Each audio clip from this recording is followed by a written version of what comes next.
안녕하세요. 암을 이겨내고 열심히 일을 하며 잘 살아내고 있는 30대 여자입니다. 제 인생에 암과 이혼이라는 단어가 끼어들 것이라고, 그것도 동시에 마주할 거라곤 단 한 번도 생각하지 못했어요. 어쩌다 보니 암도 그리고 이혼까지도 이겨낸 돌싱녀가 되어 있더라고요. 인생은 한 치 앞도 모른다고들 하지만 이렇게까지 파란만장할 줄은 몰랐네요. 인생을 바꾼 계기인 남편을 처음 만나게 된 건 맞선 자리였어요. 사업하는 집 아들내미로 꽤 사는 편이었고, 장남이어서 부모님의 기대와 사랑을 듬뿍 받고 자란 티가 나는 사람이었죠. 언제 어디서든 여유 있고 당당한 태도가 참 멋있어 보였고, 머지않아 사랑하게 되었고요. 남편 역시 저에게 관심을 보였고, 그렇게 연애를 시작했네요. 연애하면서 시부모님을 만난 적이 있는데 남편에 대한 사랑이 남다르다고 느껴지더라고요. 부모가 자식 사랑하는 마음이야 당연하다고들 하지만 뭐랄까요? 두 분의 모든 관심이 오로지 남편에게 쏠려 있다는 생각이 들 때도 있었거든요. 오죽했으면 시누이가 이런 말까지 할 정도였으니까요. 언니, 나 시집 일찍 간 거 알고 있죠? 그게 다 제가 한평생 장남 사랑에 뒤로 밀리다 보니 사랑에 목말라서 결혼을 빨리 해버린 거라고요. 그러니까 언니, 혹시나 우리 오빠랑 결혼할 거면 우리 부모님을 어떻게 감당해야 할지 미리미리 생각하는 게 좋을 거예요. 이때 시누이의 말을 새겨들었다면 지금 더 나은 모습이었을까요? 그땐 시누이의 말이 괜스레 하는 말이라고만 생각했고, 그래서 그저 웃으며 대수롭지 않게 넘겼어요. 결혼을 준비하는 과정도 순조로웠죠. 시댁보단 아니어도 저희 집도 여유가 있는 편이라 예단을 비롯한 혼수 준비도 평탄했고요. 무엇보다 꽤 사는 집안의 새언니가 도움을 줘서 힘들이지 않고 결혼할 수 있었어요. 다툼 한 번 없이 결혼까지 꼴이 나고 난 후 행복만이 가득할 거라 생각했는데 웬걸요? 막상 결혼을 하고 나니 대수롭지 않게 생각했던 시부모의 아들 사랑은 예상을 뛰어넘어도 훨씬 뛰어넘더라고요. 시모에게서 매일 아침마다 전화가 오는 것도 부담스러운데 전화 내용이 더욱 부담스러웠죠. 아가, 잘 잤니? 네, 어머님. 잘 주무셨어요? 그래. 그나저나 오늘 아침은 뭘 준비하고 있니? 혹시 아침부터 빵이나 먹여서 보내려고 하는 건 아니지? 우리 아들은 아침에 빵 말고 밥 먹는 거 좋아하니까 꼭 밥 해 먹이거라. 아침엔 고춧가루 들어가는 찌개는 끓이지 말고 맑은 국물로 끓이고 반찬 같은 것도 소화시키기 쉬운 것들로 하고 말이야. 네? 아, 네. 그렇게 하도록 할게요. 그리고 내가 생각을 좀 해봤는데 점심은 도시락 좀 싸주거라. 아무래도 밖에서 먹는 음식보단 집밥이 건강에 좋지 않니? 네 신랑이니 수고스럽더라도 네가 도시락 좀 챙겨줘. 알겠니? 난감하더라고요. 저도 아침을 꼭 챙겨 먹던 터라 아침이야 함께 먹으면다고 하더라도 출근 준비를 하며 남편 도시락까지 싸는 것은 부담이 되는 일이었으니까요. 그 순간 알겠다고 대답할까 싶기도 했지만 나중에 거짓말을 들키기라도 하면 더 큰 불호령이 떨어질 것만 같아 그냥 솔직하게 말하기로 했어요. 어머님, 아침밥은 말씀대로 다 할 수 있는데요. 도시락은 아무래도 힘들 것 같아요. 저도 회사 출근 준비도 해야 하고 아침 차리고 뒷정리까지 하면 아무래도 시간이 촉박해서요. 그리고 요즘 밖에서 먹는 음식 예전처럼 그렇게 막 만들지 않아요. 건강식으로 잘 만들어 파는 곳도 많고요. 어떤 식당은 집밥보다도 더 영양가 따져서 식단 짜는 곳도 있고요. 그렇잖아요. 요즘 식당이 예전처럼 조미료 폭탄에 간만 세게 하는 것도 아니고 다들 건강을 중시하니 집밥보다도 더 정성스레 요리해서 팔곤 하니까요. 그래서 한 끼쯤은 밖에서 먹는 것도 상관없다고 생각했는데 시모는 이 말을 듣자마자 통보식으로 이렇게 말하더라고요. 그러면 회사를 그만두거라. 네? 지금 저보고 퇴사하라는 말씀이세요? 왜요? 왜긴 왜야. 너 출근 준비 때문에 우리 아들 도시락 못 사준다고 했잖니. 그까짓 회사 다녀봤자 몇 푼이나 번다고 우리 아들 도시락을 못 사주니? 그까지 푼 돈 내가 다달이 줄 테니까 회사 그만두고 집에서 살림이나 해. 시집을 왔으면 남편 내조를 똑바로 해야 하는 법이란다. 순간 이건 아니다 싶어 확실하게 하고 넘어가야 한다는 생각이 들더라고요. 월급을 위해 회사에 다니는 것도 맞지만 오로지 돈 때문에 회사에 다니는 건 아니었어요. 꿈꾸는 바가 있고 하고 있는 일에 대한 자부심도 상당했거든요. 결혼을 했다고 해서 시모의 말처럼 내조나 하며 살 생각은 전혀 절대로 없었죠. 그리고 지금 참고 넘어갔다간 앞으로 어떤 일로 어디까지 간섭을 하고 들지 상상조차 되지 않았고요. 어머님, 죄송한데 전 남편만큼 제 커리어도 중요해서 회사를 이렇게 그만둘 생각은 없어요. 돈도 물론 중요하긴 하지만 돈보다도 하고 있는 일에 자부심을 느끼고 있거든요. 그러니까 네 말은 회사를 그만둘 생각이 전혀 없다. 이 뜻 맞니? 네, 맞아요. 그래? 그렇다면 일단 알았다. 불호령이라도 떨어질 것이라 생각했는데 생각보다 쉽게 넘어가서 안심했죠. 그런데 그건 그냥 넘어간 것이 아니더라고요. 시모에겐 다른 계획이 있었던 거였죠. 상의 한마디 하지 않고 일하는 이모님을 고용하는 계획 말이에요. 누구는 배부른 소리 한다고 할 수도 있지만 기분이 상당히 좋지 않더라고요. 아무리 급여는 시모가 지급한다고 해도요. 같이 사는 공간에서 제가 없는 동안에도 집을 봐줄 사람인데 제 의견은 묻지도 따지지도 않고 사람부터 보내버렸으니까요. 당장이라도 시모에게 전화를 걸어 따지고 싶었지만 더는 시모와의 분란을 만들고 싶지 않아 남편에게 말했어요. 여보, 지금 이 상황 내가 어떻게 받아들여야 해? 무슨 상황? 아, 이모님? 뭘 어떻게 받아들여? 그냥 좋게 생각해. 엄마가 당신 생각해서 보내준 건데 뭘 그렇게 심각하게 생각해? 돈도 엄마가 주겠다. 당신은 그냥 즐겨. 그러면 되지. 그냥 즐길 수가 없는 상황이잖아. 아무리 어머님이 내 생각을 해서 보내준 사람이라고 해도 우리 집에서 살림에 손댈 사람인데 적어도 나한테 상의는 했어야지. 어떤 사람인지도 모르는데 찝찝하잖아. 별 걱정은 다 한다. 우리 엄마가 설마 이상한 사람을 집에 보냈겠어? 걱정하지 말고 그냥 즐겨. 아침마다 당신이 밥 차리고 뒷정리하는 거 사실 나도 마음이 좋지 않았다고. 이모님이 다 해주니 나도 마음 편하고 당신은 몸 편하고 얼마나 좋아? 남편은 대수롭지 않게 생각하고 있었고 결국 대화를 포기해버렸어요. 더 이야기해봤자 저만 이상한 사람이 될 것 같기도 했고 한편으론 남편의 말처럼 설마 신모가 이상한 사람을 집으로 보내기야 했겠나 하는 생각 때문이었죠. 그런데 집으로 온 사람은 이상한 사람이 맞더라고요. 집에서 일어나는 모든 일을 시모에게 하나도 빠지지 않고 보고했으니 말이에요. 처음엔 그저 집안일만 해주는 사람이라 생각했어요. 그런데 어느 날부터 시모가 집안일에 대해서 너무 많은 것을 알고 있다는 생각이 들더라고요. 아가, 요즘 회사 많이 바쁘니? 네? 그냥 조금 바쁘기는 한데 왜 그러세요? 그냥 목소리가 힘이 없는 것 같아서. 바쁘면 퇴근도 늦겠구나. 아무리 맞벌이라고 해도 여자는 남자가 집에 들어오기 전에 먼저 집에 와서 맞이해야 하는 건 알고 있지? 네 커리어가 중요하다고 하니 더는 긴 말하지 않겠지만 그 정도는 지키면서 살거라. 어차피 애 생기면 그만둬야 할 회사니 지금부터라도 회사보단 집안일에 남편한테 더 신경 쓰라. 이 말이야. 애초에 처음부터 말이 통하질 않았던 거죠. 하지만 이상했어요.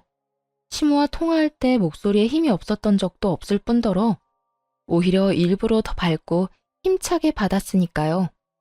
그런데 힘이 없는 것 같다니 아무리 눈치가 빠르다고 해도 말이 되지 않았죠.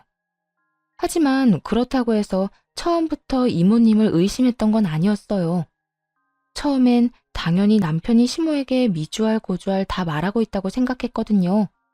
그런데 남편이 집에 없을 때 친구와 통화한 것까지 시모가 알고 있더라고요. 아가, 너 혹시 우리 아들 두고 바람이라도 피우니?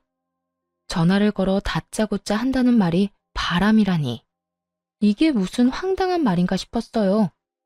평소에 의심받을 만한 행동을 한 것도 없었고, 결혼을 한 후엔 거의 일과 집만 오가는 생활을 하고 있었으니까요. 기분 나쁨과 의아한 내색을 숨기지 않고 표현하며 시모에게 되물었어요. 네? 그게 무슨 말씀이세요? 너 우리 아들 집에 없을 때 웬 남자랑 하하호호 웃으며 통화했다면서? 결혼한 여자가 외간 남자랑 그렇게 웃으면서 통화할 일이 외도밖에 더 있니? 처음 시모의 말을 들었을 땐 이게 무슨 말인가 싶었는데 며칠 전 친구와 통화하는 내내 지나치게 제 주변을 맴돌던 이모님이 떠오르더군요. 이 여자가 시모의 눈과 귀가 되기 위해 우리 집에 들어온 거구나 하고 깨달았죠. 아, 어머님, 혹시 이모님 우리 집에 들인 이유가 이건가요? 집안에서 일어나는 일들 보고받으려고요? 시모가 대놓고 물은 것처럼 저 역시 시모의 의중을 직접적으로 물었고 시모는 당황하는 기색 하나 없이 이렇게 대답하더군요. 주된 목적은 집안일이지만 부수적으로 그런 것도 따라오지 않겠니? 설마 넌 아무것도 모르고 도움을 받았던 거야? 뻔히 다 알고 있을 거라 생각했는데 생각보다 순진하네. 아니, 어떤 사람이 그딴 걸 예상하겠어요?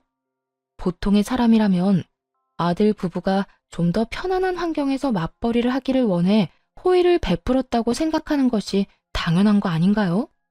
시모는 마치 제가 이상한 사람이라도 되는 듯 몰아가더라고요. 이미 도시락 사건에서부터 잘 지낼 수 있는 고부 사이는 물 건너간 후였기에 참지 않고 할 말을 했습니다. 순진해서가 아니라 보통 사람들은 그런 생각을 전혀 하지 못하죠. 하여튼 무슨 말을 어떻게 전하고 들었는지 모르겠지만 그냥 친구예요. 그냥 친구? 결혼한 여자가 다른 남자랑 그렇게 정이 뚝뚝 떨어졌다는데 그냥 친구? 그걸 지금 믿으라고 하는 말이니? 그럼 친구가 결혼하니 결혼식장에 오라는데 웃으면서 통화하죠. 울면서 통화하면 그게 더 이상한 일 아닐까요? 그리고 어머님, 이모님 다시 알아보셔야겠어요. 할 일을 제대로 못하고 대충대충 하는 것 같은데요. 중요한 이야기는 쏙 빼고 오해하기 딱 좋은 말만 전하는 걸 보면요. 꼭 이혼하라고 고사라도 지내는 사람 같잖아요. 그건 내가 알아서 할 문제고 넌 친구든 뭐든 남자는 멀리하고 행동 똑바로 하고 다니렴. 괜한 소리 내 귀에 들리게 하지 말란 말이야. 혹시 그런 기분 아시나요? 말이 말 같아야 화도 나고 성질도 내볼 텐데 시모가 하는 말은 전혀 말 같지도 않아서 화도 나지 않더라고요. 그저 혼자 드라마 한 편 잘 쓴다는 생각에 헛웃음과 한숨만 나왔죠. 저는 지금처럼 똑같이 행동하고 다닐 거예요, 어머님. 어머님은 어떻게 생각하는지 모르겠지만 결혼하고 이때껏 문제 삼을 만한 행동을 한 적도 없으니까요. 그러니까 괜한 소리가 들리거든 어머님이 귀를 닫으세요. 그러면 저도 어머님도 서로 평화롭지 않겠어요? 너 지금 감히 나한테 말대꾸 하는 것도 모자라 나한테 명령질을 하는 거니? 그렇게 느끼시면 그렇게 생각하세요. 그리고요, 어머님. 우리 집에 저딴 이모님은 필요 없으니 앞으로는 보내지 마세요. 그러면 끊겠습니다. 전화를 끊고 시모의 말을 곱씹으면 곱씹을수록 어이가 없더라고요. 어이가 없어 소리를 내 웃으며 머리를 쓸어 넘겼고 말을 전한 이모님은 그저 제 눈치를 살피며 안절부절 못하고 있었죠. 그렇게 한참 불편한 상황이 이어지고 있는데 남편이 집으로 들어왔어요. 소파에 앉은 제 표정이 남편의 눈에도 좋지 않아 보였는지 바로 곁으로 와 이유를 묻기 시작하더라고요. 여보, 표정이 왜 그렇게 살벌해? 무슨 일 있었어? 일 많았지. 혹시 당신은 알았어? 저 이모님, 우리 집안일 해주는 게 주된 일이고 부수적으로는 우리 집에서 일어나는 모든 일을 어머님께 보고하고 있었단 거? 다시 되짚어봐도 시모의 행동이 이해가 안 되는데 남편은 태연하게 이렇게 대답하더라고요. 그래? 진짜 몰랐네. 그런데 여보, 그게 그렇게 화낼 일이야? 그럴 수도 있는 일 아닌가? 뭐? 당신 지금 뭐라고 그랬어? 그렇잖아. 이 넓은 집에서 살면서 당신 살림 신경 쓰지 말라고 사람도 보내줬는데 그 정도는 우리가 각오했어야 하는 거 아닌가 해서 말이야. 시모에게 들을 때는 화가 나지 않았는데 남편의 입에서 똑같은 말을 들으니 참을 수 없이 화가 나더라고요. 잘 들어. 당신이랑 어머님은 어떻게 생각하는지 모르겠는데 난 전혀 그렇게 생각 안 해. 지금 당신 집에서 나한테 하는 이 모든 행동들 엄청 경우 없는 행동일 뿐만 아니라 해서는 안 될 행동이라고. 도대체 며느리 감시하려고 집으로 사람 보내는 시댁이 어디에 있어? 당신 지금 우리 집 욕하는 거야? 배울 만큼 배웠다는 사람이 어떻게 이렇게까지 유치한지. 5살짜리랑 이야기해도 이것보단 수준이 높겠다 싶었어요. 결혼하기 전엔 전혀 몰랐던 모습을 본 날이었죠.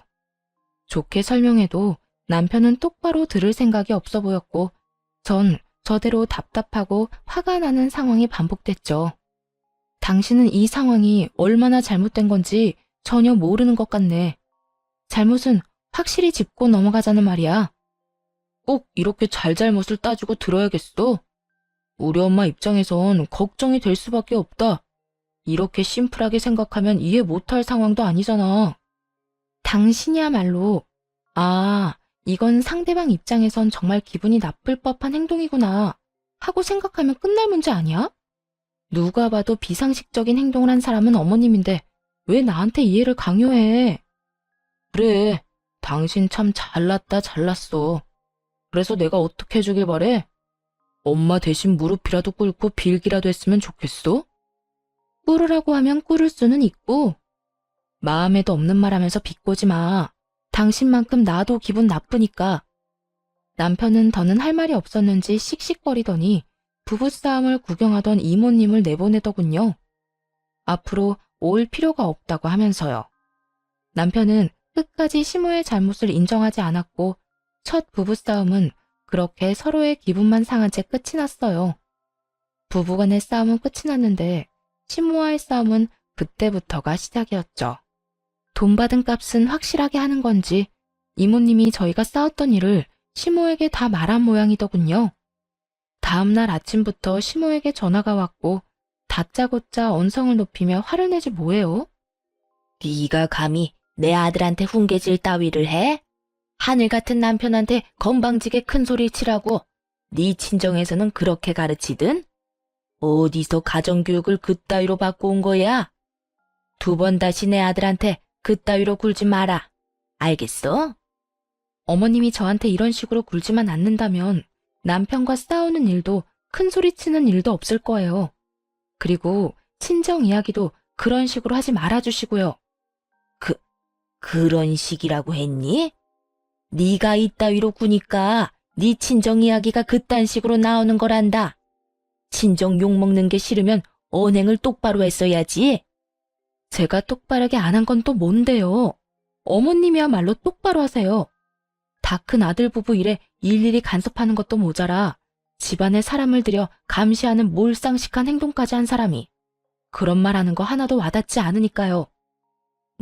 뭐야? 몰상식? 너 지금 말 다 했니?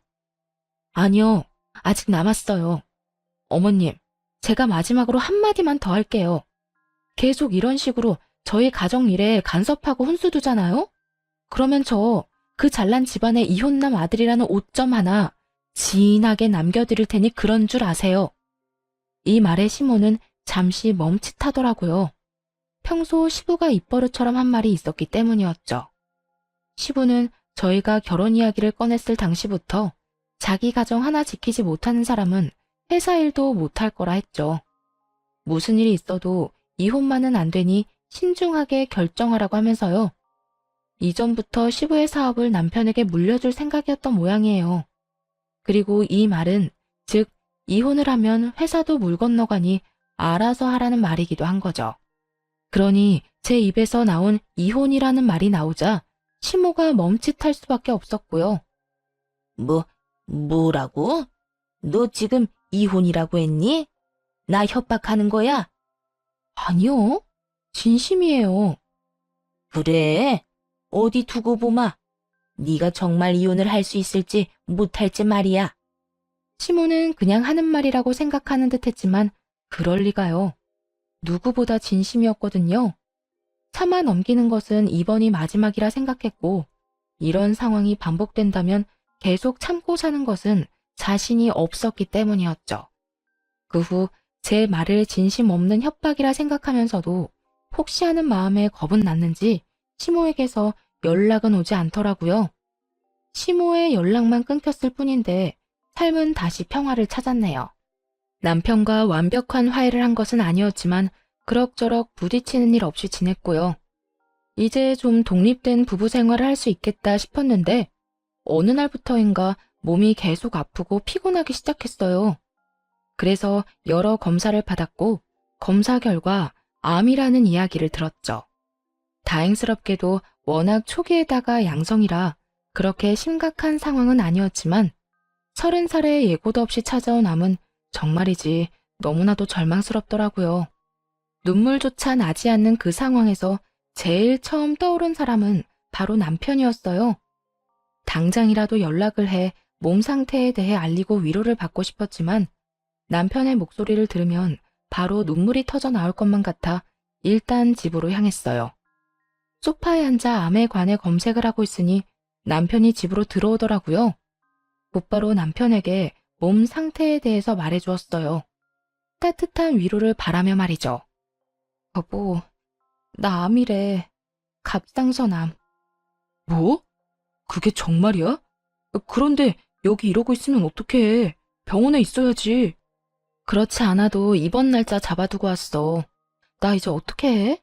너무 무서워. 어떻게 하긴 뭘 어떻게 해. 수술하면 되지.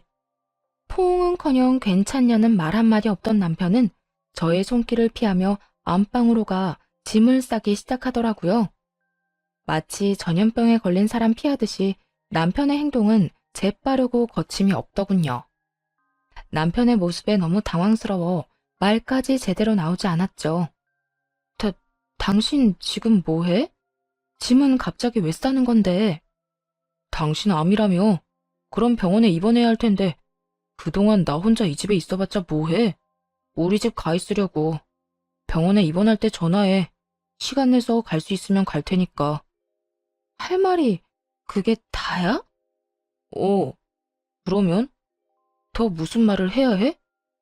아, 병원비는 걱정하지 말고 치료나 잘해. 돈은 우리 집에서 해줄 거야. 아마. 몸이 건조한 남편의 언행에 마음이 무너지며 어떤 말도 하고 싶지 않더라고요. 평생을 함께할 것을 맹세한 사람이 암에 걸렸다는데 돈 걱정은 하지 말라는 인간이랑 무슨 이야기를 하겠어요. 남편에 대한 실망감과 이러려고 결혼까지 했나 하는 회의감에 휩싸였고 그렇게 멍하니 있는 동안 남편은 묵직한 짐과 함께 집을 나가버리더군요. 뒤이어 집을 나서자마자 시모에게 모든 사실을 알렸는지 전화가 왔어요. 이야기 들었는데 너 암이라며? 에휴, 싫다 하니까 별꼴을 다 보는구나. 어떻게 병까지 걸린 애가 우리 집안에 들어온 건지. 에휴, 그래서 수술하면 괜찮다니? 며느리가 암이라는데 할 말이 그것뿐이세요? 그러면 내가 뭐라고 해주길 바라니? 눈물이라도 흘리면서 위로라도 해줄 거라 생각했다면 그런 기대는 버리거라. 지금 속았다는 생각에 화가 나 미칠 것만 같으니까. 어찌되었든 너 완치될 때까진 우리 아들 만날 생각도 말고 우리 집에 올 생각도 하지 말거라. 생각 같아선 이혼이라도 시키고 싶은데 앞으로 너 같은 거 데리고 살아주는 걸 감사하면서 살아. 딱 이렇게 말하곤 전화를 끊어버리더군요. 화도 나지 않았고 그저 웃음만 났어요. 하는 꼴이 그 엄마의 그 아들인가 하는 생각이 들기도 했고 이런 꼴을 보기 위해 이런 상황까지 왔구나 하는 생각이 들더군요. 그리고 이혼을 꼭 해야겠다는 다짐도 했고요. 일단 이혼도 이혼이지만 치료가 우선이었기에 서둘러 입원을 해 수술을 받았습니다. 다행스럽게도 수술은 잘 되었고 경과 역시 좋았어요. 차가운 수술실에서도 적막한 병실에서도 온 머릿속이 이혼 생각으로 가득 차서인지 암을 견디는 과정에서 지치거나 힘들지도 않더라고요. 오로지 빨리 암을 이겨내서 보란 듯이 건강한 모습으로 이혼해야지 그 생각뿐이었어요. 그렇게 시간은 흘러 퇴원을 앞두고 있던 어느 날 남편과 시모가 병실로 찾아오더라고요. 완치될 때까진 얼굴 볼 생각도 하지 말라더니 봉투를 가지고 왔더군요. 여기 돈 좀 넣었으니 병원비하고 남는 건 몸보신 하는데 보태 쓰거라. 다 나을 때까지 얼굴 볼 생각도 하지 말라더니 병원비 주려고 왔나 봐요. 저도 병원비쯤은 있는데 괜한 걸음 하셨네요. 봉투는 쳐다보지도 않고 냉담하게 말하자 남편은 콧방귀를 뀌고 시모는 혀를 차며 상식밖의 말을 꺼내놓기 시작하더라고요. 그냥 감사합니다 하고 받으면 안 되니? 네가 매사에 있다 이러고니 암이나 걸린 거야. 아휴, 말싸움 하려고 온 거 아니고 할 말이 있어서 왔다. 너도 알다시피 우리 집은 손이 귀한 집이다. 그런데 네가 이런 병까지 걸렸으니 네 몸에서 우리 귀한 손주를 보는 건 아무래도 찝찝해서 말이다. 그래서 우리가 좀 준비한 게 있는데 넌 여기에 사인만 좀 하려무나. 이렇게 말한 시모는 종이를 내밀더라고요. 남편이 밖에서 낳아온 자식을 친자식처럼 정성껏 잘 키우겠다는 내용이 적힌 종이었어요. 그러니까 저한테 지금 찍소리도 하지 말고 남편이 밖에서 낳아온 자식이나 키우면서 살아라. 이 뜻이네요? 그래, 상황이 이런 걸 어쩌겠니? 우리도 너한테서 손주 보면 여러모로 좋지만 아무리 그래도 우리 귀한 손주한테 암 유전자를 물려줄 순 없지 않겠니? 대신 거기에 사인하고 잘 지켜주며 살면 앞으로 돈 걱정만큼은 하지 않고 살게 해주마. 당연히 이 모든 건 비밀로 한다는 조건에서 말이야. 애 낳아줄 여자는 우리가 알아서 고를 테니 그건 걱정하지 말고 원한다면 애 엄마 면접도 함께 보게 해주마. 막장 드라마보다도 더 막장 같은 상황이었죠. 다른 곳도 아닌 이제 막 수술이 끝나 회복 중인 제 병실에서 이런 일이 일어나고 있다는 게 현실 같지 않아 웃음이 났어요. 큰 소리로 그냥 웃어버렸고 그걸 본 시모는 암투병하더니 정신도 나가버린 것이 아니냐며 뒷걸음질까지 치더라고요. 그렇게 한참을 웃다가 가까스로 웃음을 멈추고 종이를 다 찢어버렸어요. 그리곤 남편과 시모를 보며 이렇게 말해줬네요. 그냥 이혼하자. 나 더는 당신 같은 인간이랑 살고 싶지 않네. 당신 같은 인간 며느리 하고 싶지 않고. 당연히 그 각서에 사인을 할 거라 생각했던 건지 두 사람은 저의 갑작스러운 이혼 통보에 놀란 눈을 하고 길길이 날뛰기 시작했어요. 이혼? 당신 정말 정신도 나가버린 거야? 이혼은 무슨 이혼이야. 정신 차려. 당신 지금 암 환자야. 그런 주제에 이혼은 무슨 이혼이야? 그래, 우리 아들이 너 같은 거 못 데리고 산다고 이혼하자고 해도 모자랄 상황에 뭐? 이혼? 주제도 모르고 누구 네가 예뻐서 그런 제안을 한 줄 알아? 어쨌든 이혼은 절대 안 되니까 헛소리 그만하고 애 낳으면 애나 잘 키울 준비해. 어디서 대본이라도 외우고 온 건가 싶었네요. 장단이 어찌나 잘 맞던지 박수라도 쳐주고 싶은 심정이었어요. 정신 차리지 못하고 헛소리만 하는 두 사람을 향해 언성을 높였어요. 그 애 당신 엄마랑 당신이나 잘 키워. 그렇게 귀한 손주인데 날 뭘 믿고 맡기려고? 아까부터 말했지만 나라고 네가 마음에 들어서 이러는 게 아니다. 이미 결혼을 했고 우리 집 호적에 있는 이상 너도 네 할 도리는 다 해. 밖에서 낳아온 자식 키워줄 도리는 도대체 무슨 도리인지 알 수가 없네요. 어쨌든 그딴에 키울 생각도 없고 태어나는 대로 이혼할 거니까 그런 줄이나 아세요. 아휴, 너 지금 이러는 이유가 돈 때문이니? 왜? 이 봉투에 든 돈이 모자랄 것 같아서 그래? 돈 더 주면 되겠니? 앞으로 돈 걱정 없이 살게 해주겠다는 내용도 각서에 적어주면 만족할래? 시모는 돈을 더 꺼내려 가방을 뒤지기 시작했어요. 그 순간 새언니가 병실로 들어오더니 침대 위에 올려진 돈봉투를 들고 시모를 향해 이렇게 말했어요. 이 노인네가 듣고만 있으려니 도저히 못 참게 만드네. 이보세요, 아줌마. 돈이 그렇게나 많아? 돈질하라고 싶어 못 참겠어? 그런데 어떻게 하지? 돈은 우리 집도 꽤 있는 편이라 이까짓 거 필요 없는데 말이야. 화가 난 새언니는 돈봉투 안에 돈을 모조리 꺼내 시모 얼굴에 던져버렸어요. 그리곤 가방 안에 사진도 꺼내 던졌고요.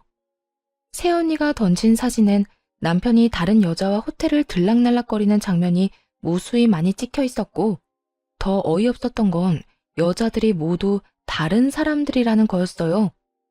여기저기 떨어진 사진들을 보자 화가 다시 끓어오르는 듯 새언니는 두 사람에게 삿대질까지 하며 몰아붙이더라고요.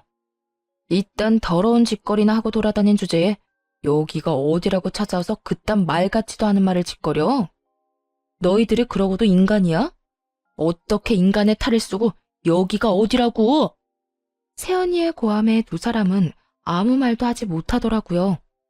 거기에다 시모도 남편이 이딴 짓을 하고 다니는 것은 몰랐는지 꽤 놀란 눈치기도 하더군요.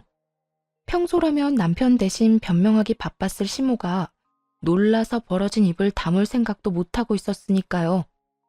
대변인이었던 시모가 할 말을 잃고 가만히 있자 남편이 급하게 변명을 해대기 시작하더군요. 엄마, 이건 그래, 거래처 미팅이었어. 호텔이 그런 짓만 하러 가는 곳은 아니잖아. 비즈니스, 일하러 간 거였다고. 말도 안 되는 변명에 시모 역시 기가 차는지 그저 남편을 보고만 있던 순간이었어요. 병실 밖에서 모든 상황을 듣고 있던 변호사가 천천히 들어오더라고요. 그리곤 이렇게 말했어요. 밖에서 모든 상황 다 들었으니 상담도 필요 없을 듯 하네요. 소송 준비 바로 시작할 거고 원하시는 결과 꼭 얻어낼 테니 아무 걱정하지 말고 회복에만 전념하시면 됩니다. 변호사는 자리를 떠났고 시모와 남편은 상황 파악을 하느라 정신이 없어 보이더군요. 이로써 모두 제 계획대로 되었다고 생각했네요. 네, 맞아요. 사실 암 치료를 시작하기 전부터 새언니에게 모든 사실을 알리고 남편의 뒷조사와 함께 변호사 선임을 부탁한 상태였거든요. 아무래도 집을 나간 남편이 얌전히 지낼 리 없다고 확신했기 때문에 새언니라는 조력자를 구해 이혼 준비를 했던 것이었죠. 재력이 남달랐던 새언니는 저의 부탁에 최고의 흥신소뿐만 아니라 최고의 변호사까지 선임해 날마다 병실을 오가고 있었고요. 그날도 변호사와 함께 병실로 왔다가 이 대화를 들은 것이었죠. 물론 이 대화는 모두 녹음한 상태였고요. 미혼남이라 거짓말을 하며 여러 여자를 만난 증거와 함께 병실에서 일어난 일까지 빼도 박도 못하게 된 거죠. 시모는 완전히 다른 사람으로 돌변해 부탁을 해오더라고요. 아가, 너도 내 심정 이해하지? 같은 여자로서 내가 오죽했으면 너한테 그런 부탁까지 했겠니? 네가 원하는 게 이혼이라고 했지? 그래, 그까짓 이혼 당장이라도 해줄 테니까 네 시아버지한테만 비밀로 해다오. 이렇게 말하면서 제 손을 감싸주는데 정말 소름이 다 끼치더라고요. 그 손을 바로 뿌리치며 시모를 향해 고함을 쳤어요. 전 도저히 이해가 안 되는데 어머님은 제 심정이 이해되나요? 저 인간을 씹어먹어도 화가 풀리지 않을 것만 같은 심정이 이해나 되냐고요. 아가, 내가 다 사과하마. 내가 정말 미안하다. 그러니까 우리 아들 좀 살려다오. 제발 내 부탁 좀 들어줘. 시모는 고개 숙여 부탁을 해왔고 남편은 그때까지도 정신 차리지 못한 채 헛소리를 해대더군요. 아, 엄마, 이혼은 무슨 이혼이야. 집사람이 몸이 약해서 그렇지 저런 여자 또 찾기 힘들다고. 난 절대 이혼 안 할 거야. 이건 또 무슨 개소리인가 싶었는데 시모 역시 저와 생각이 같았는지 남편의 등을 내리치며 이렇게 말하더라고요. 그렇게 이혼하기 싫다는 녀석이 이딴 짓이나 하고 돌아다녀? 너 이러고 다닌 거 알면 네 아버지 가만 안 있어. 도대체 뒷감당을 어떻게 하려고 이딴 짓을 한 거야? 아니, 그게 아니라 정말 실수였어, 실수. 여보, 정말 한순간에 충동적으로 그랬던 거였어. 사실 요즘 우리 그렇게 살갑게 지냈던 건 아니었잖아. 나도 외롭고 건강한 남자다 보니까 한순간 잘못된 결정을 했었어. 그러니까 제발 이혼만은 하지 말자, 응? 당신도 잘 알잖아. 나 이혼하면 그날부터 인생 망한다는 거. 입에 발린 소리로도 사랑하기에 이혼하지 않겠다고는 하지 않더라고요. 어느 정도 알고는 있었지만 막상 그 순간을 마주하고 나니 비참하기도 하고 후련하기도 한 그런 오묘한 기분이었어요.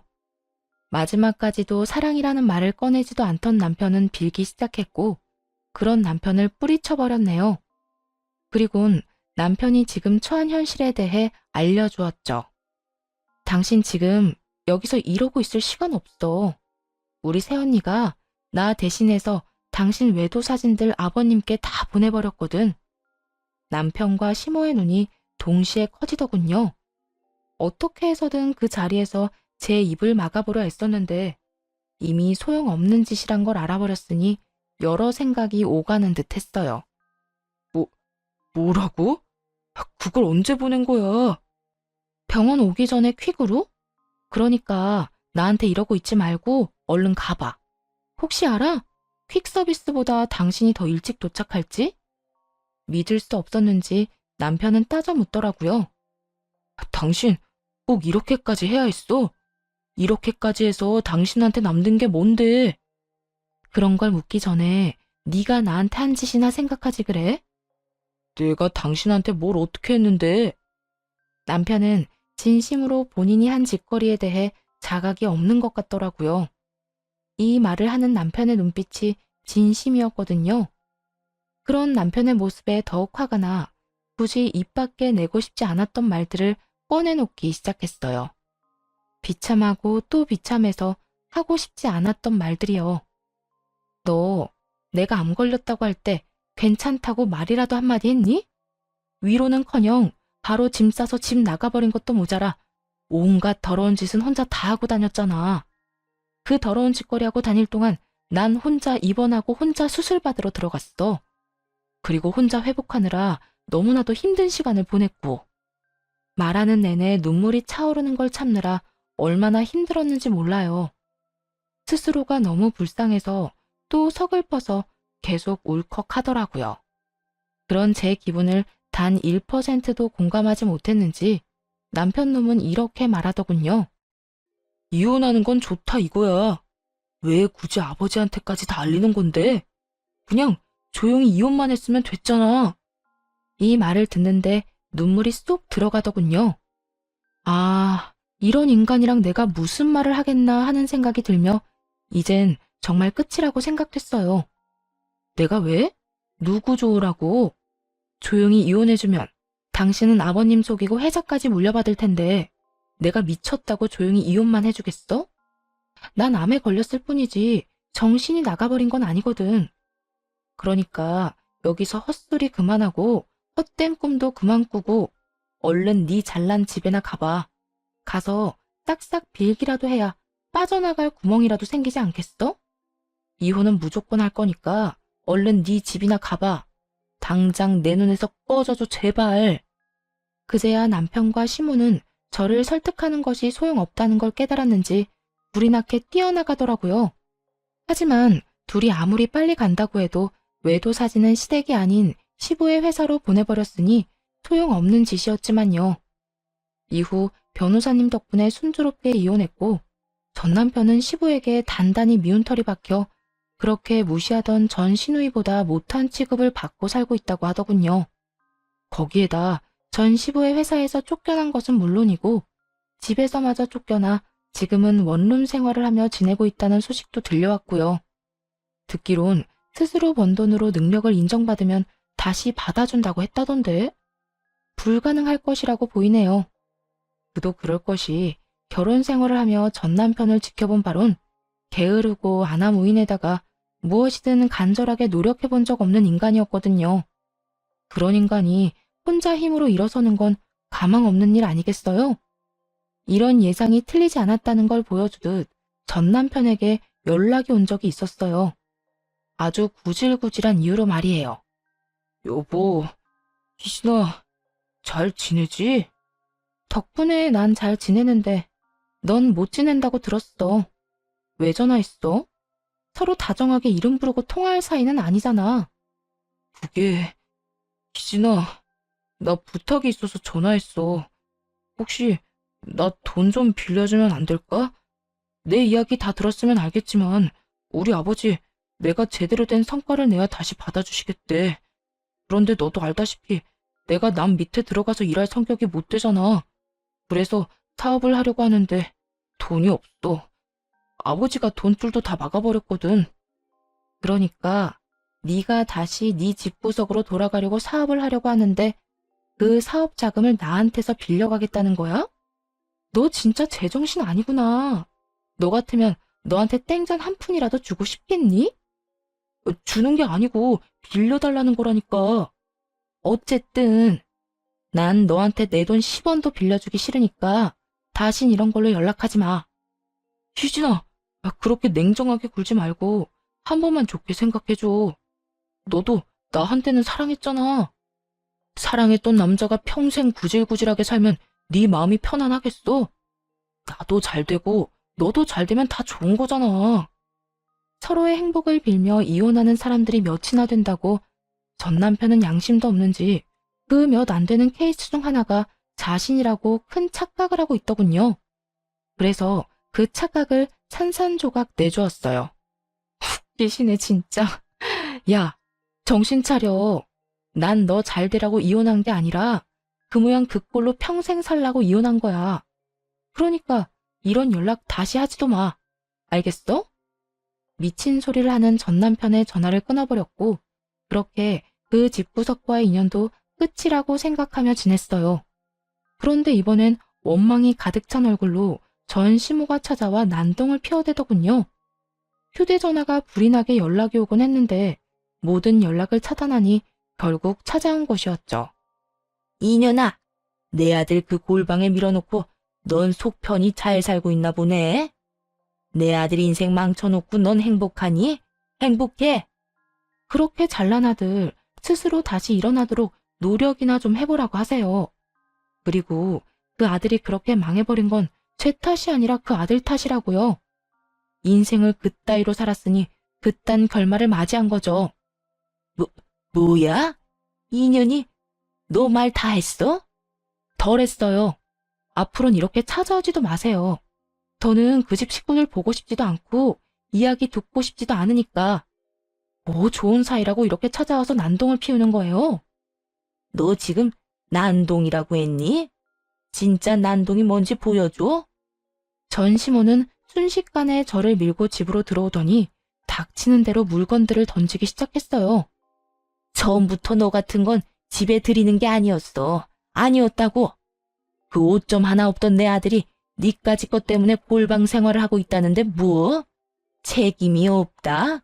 다 내 아들 잘못이다? 고작 그딴 말이나 듣자고 내가 여기까지 찾아온 줄 알아? 당장 내 아들 책임지고 나한테는 무릎 꿇고 빌어. 다 잘못했다고 빌란 말이야. 잔뜩 흥분한 전 시모는 이미 정신이 나가버린 상태였고 섣부르게 대항했다간 다칠 수도 있겠더라고요. 그리고 똥이 무서워서 피하나요? 더러워서 피하지. 전 시모의 난동이 시작되자 경찰에 전화를 걸어 신고해버렸고 얼마 지나지 않자 경찰관들이 와 시모를 데리고 가버렸죠. 그 후 전 시모가 입힌 피해는 다 보상을 받았지만 도저히 화가 풀리진 않더라고요. 똑같은 일이 또 반복되지 말란 법도 없기도 하고요. 그래서 전 시부에게 전화를 걸어 전 시모가 어떤 행동을 하고 돌아다니는지 모든 것을 알렸죠. 아버님, 잘 지내시죠? 그래, 넌 괜찮니? 몸은 좀 어때? 내가 먼저 연락해본다는 게 너한테 면목이 없어서 연락도 못했구나. 몸은 괜찮은데 며칠 전에 어머님이 왔다 갔어요. 뭐? 집사람이? 혹시 나쁜 행동이라도 했어? 네, 찾아와서 그 사람 책임지라고 화를 내더니 집안 물건은 다 집어던지고 난동을 부려서 신고까지 하는 일이 있었어요. 그래서 말인데 아버님이 어머님 좀 말려주시면 안 될까요? 곧 이사를 하긴 할 건데 그동안만이라도 마음 편히 지내고 싶어서요. 통화를 하던 당시 전 시부의 옆에 전 시모도 있었는지 이 말이 끝나자마자 전 시부가 전 시모에게 호통을 치는 소리가 들렸어요. 전 시모의 무조건 잘못했다는 목소리도 들려왔고요. 지금 다신 가지 않겠다는 다짐 받아냈다. 다신 찾아가거나 연락하는 일은 없을 게야. 미안하구나. 그렇지 않아도 여러모로 힘들 텐데. 네가 참 고생이 많구나. 아니에요. 이런 일로 연락드려서 죄송해요. 아니야, 괜찮아. 앞으로 이런 일 있다면 무조건 연락해다오. 내가 다 처리해 줄 터이니. 전 시부와의 통화는 확실히 효과가 있었어요. 더는 전 시모나 전 남편이 찾아오거나 연락이 오는 일이 전혀 없었으니까요. 들려오는 이야기엔 전 시모는 저를 찾아온 일 때문에 집에서 쫓겨났을 정도로 큰 곤욕을 치렀다고 하더라고요. 정말이지 그 집구석에서 전 시부라도 정상적인 사람이라 얼마나 다행인지 몰라요. 만약 전 시부마저 똑같은 인간이었다면 이혼이 그 인간들에게 복수가 아닌 새로운 출발을 돕는 길이 되었을지도 모르니 말이에요. 그 후 남은 치료를 무사히 마쳤고 지금은 건강하게 잘 살고 있어요. 만병의 원인은 스트레스라더니 온갖 스트레스가 사라지고 나니까 더 건강해진 기분마저 드는 요즘이에요. 회사는 병 때문에 그만둔 상태였는데 몸이 건강해지고 나니 마냥 쉬는 것도 싫더라고요. 그래서 요즘엔 작은 공방을 차려 무리하지 않는 선에서 일을 하고 있어요. 이혼을 할 당시 전 시부에게서 받은 돈과 전 남편, 전 시모에게서 받은 위자료로 차린 저만의 공방인 거죠. 한마디로 위자료로 차린 공방이 되겠네요. 이 공간에서 하루를 보내며 이런저런 사람들을 만나 이야기도 나누고 그때그때 만들고 싶은 작품들을 만들며 행복하고 재미있는 날을 보내며 살아가려고요. 혼자 사는 삶이긴 하지만 이 정도면 꽤 괜찮은 삶 아닌가요? 긴 사연 함께 해주셔서 감사합니다.